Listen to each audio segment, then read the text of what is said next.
তো এই করজ সম্পর্কে একটা অধ্যায় রচনা করেছেন ইমামে বুখারী। সেখানে রাসূল পাকের একটা হাদিস তিনি এনেছেন, যে হাদিস খানা হযরত আবু হুরায়রা সবাই পড়েন রাদিয়াল্লাহু তাআলা আনহু থেকে বর্ণিত।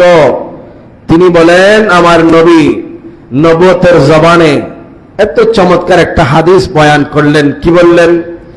قال النبي সবাই পড়েন সাল্লাল্লাহু আলাইহি ওয়াসাল্লাম, আস-সাই আলাল আরমিলা ওয়াল মিসকিনা কাল মুজাহিদি ফি সাবিলিল্লাহ।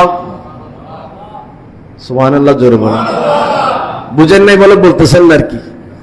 রাসূল করিম সাল্লাল্লাহু আলাইহি ওয়াসাল্লাম ইরশাদ করেন, যে ব্যক্তি বিধবা এবং মিসকিনের প্রতি সদয় হবে, তাদেরকে সাহায্য করবে, সহানুভূতিশীল হবে, তাদের সুখে দুঃখে হাত বাড়িয়ে দেবে, আমার নবী বলতে লাগলেন, ওই ব্যক্তি কেমন?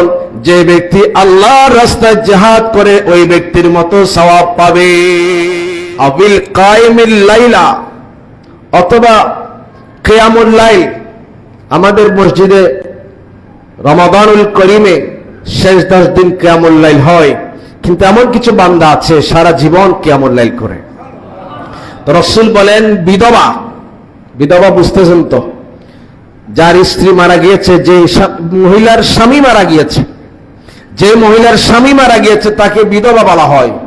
ওই ধরনের বিধবার প্রতি যদি কেউ সাহায্যের হাত প্রসারিত করে, খোঁজখবর নেয়, চিকিৎসার ব্যবস্থা করে, ভরণ পোষণের দায়িত্ব নেই, ঘর বাড়ি নেই, ঘর বাড়ি সংস্কার করে দেয়, তার যদি দেখাশোনার দায়িত্ব নেই, মিসকিনের প্রতি যদি সদয় হয়, রাসূল করিম সাল্লাল্লাহু তাআলা আলাইহি সাল্লাম বলেন, তাকে কিয়ামুল লাইল করলে, সারা রাত দাঁড়িয়ে দাঁড়িয়ে নামাজ পড়লে, ইবাদত বন্দেগী করলে যে সওয়াব, ওই ব্যক্তিকেও সে ধরনের সওয়াব দেওয়া হবে।